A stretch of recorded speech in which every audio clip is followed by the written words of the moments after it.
नजरिग्राम हमारा मुकार असली दुश्मन इंडिया, जिसने कोई भी मौका हाथ से नहीं जाने दिया कि जहां उसने पाकिस्तान के खिलाफ जहर ना उगला हो या पाकिस्तान के खिलाफ उसने जुबान दराजी ना की हो। चाहे कोई भी वाकया ले ले, कोई भी सान्या ले ले, बगैर तहकीक किए, बगैर तस्दीक किए उसने पाकिस्तान के ऊपर इल्जाम लगाया। उसके बाद पूरी दुनिया में उसकी जगह हंसाई हुई है।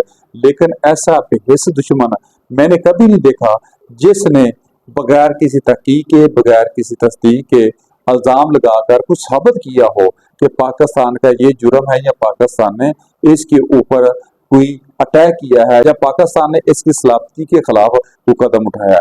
लेकिन मुकाद दुश्मन ने हमेशा की तरह पहलगाम वाकया को भी पाकिस्तान के साथ बनगढ़ बनाकर एक जवाब पेश किया, जिसका कोई भी सर और पाँव नहीं मिल रहा। तो इस मौजू पर बात करने के लिए मेरे साथ है सैयद दिलदार कमर, जो इत्तेहाद मर्कजी अंजुमन ताजरा के सदर हैं। उनसे बात करते हैं। सदर अस्सलाम वालेकुम।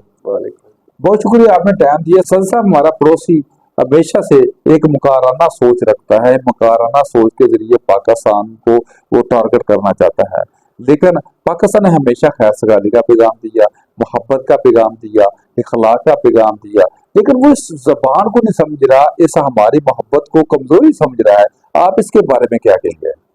असल में देखें, जब भी इंडिया में इलेक्शन आते हैं ना, तो वो कोई ना कोई ड्रामा रचा के और उसका जो ब्लेम है वो पाकिस्तान पे डाल के और हिंदुस्तानी कौम को बेवकूफ बनाकर एक बीमार जहन का वो बाबा है नरेंद्र मोदी, और उसने उसके साथ इसी तरह बुखलाहट का शिकार है एक नफसियाती मरीज उनका मीडिया, जिसके पास कोई किसी किस्म का कोई बहाना भी हो वो पाकिस्तान पे सौंप देता है, जिसकी हकीकत से कोई तल्लक नहीं है। अगर वो हमें इस तरह की धमकियां लगाता है या हमें यानी कि वो करता है, तो हम गलत कदम में पहला कदम नहीं रखेंगे। अगर वो हम पे जंग मुसल्लत करता है तो मेरी बात याद रखें, हम सिंधी, बलोची, कश्मीरी, सरहदी सब इकट्ठे एक प्लेटफार्म पे और हर मजबूत मिलत के लोग एक जगह होकर हम उसका मुंह तोड़ जवाब देने के लिए तैयार है।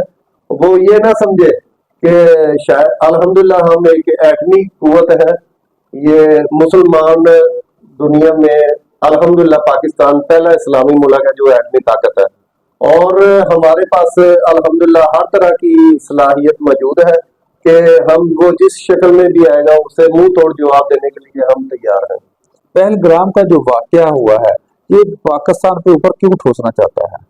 देखें जी, ये सरासर जिस तरह का ये ड्रामा रचा रहा है, इनसे इंडिया में समझदार लोग जो है वो समझ चुके हैं कि 7-8 लाख फौज जो मकबूजा कश्मीर की वादी में उतारी हुई है और इदारे उनके, ये कोई अलादीन के चिराग से आके वहां पे अटैक करके तो चले गए। ये सब एक उनका खुद रचाया हुआ एक ड्रामा है, और जिसे अक्सर समझदार जो हिंदुस्तानी लोग हैं वो समझ चुके हैं कि ये नरेंद्र मोदी का जो है ना खुद रचाया हुआ। कभी वो सर्जिकल स्ट्राइक पे आता है हमारे साथ, और कभी वो हमें इसी तरह की गिदड़ धमकियां लगाता है। मैं तो इस चीज पे हैरान हूँ, कभी आप इंडिया के कोई चैनल लगा के देख लें, कभी वो सीढ़ियों पे दौड़ रहे हैं, कभी आ रहे हैं, क्या जिस तरह की नफसियाती पागल। असल में नरेंद्र मोदी ने हमेशा से मकाराना सोच रखी है, और जो इसका असल चेहरा है वो दुनिया जान चुकी है। और अब इसके बाद ये इसकी जो है ना गिदड़ बत्तियां ये नहीं इंशाल्लाह चलेंगी। और याद रखेगा, ये जो कहता है ना कि पाकिस्तान के पास परमाणु बम है और बम है, याद रख नरेंद्र मोदी, वो ऐसे बम चलेंगे आपके ऊपर। वैसे तो आप पहले भी बुतों की पूजा करते हो, जो सामने बैठे होंगे वो भी बुत बन जाएंगे, याद रखना। ऐसे वो परमाणु बम चलेंगे आपके ऊपर। अच्छा जी, जो मुकाराना सोच की अक्कासी करता है, इसके मकसद क्या है?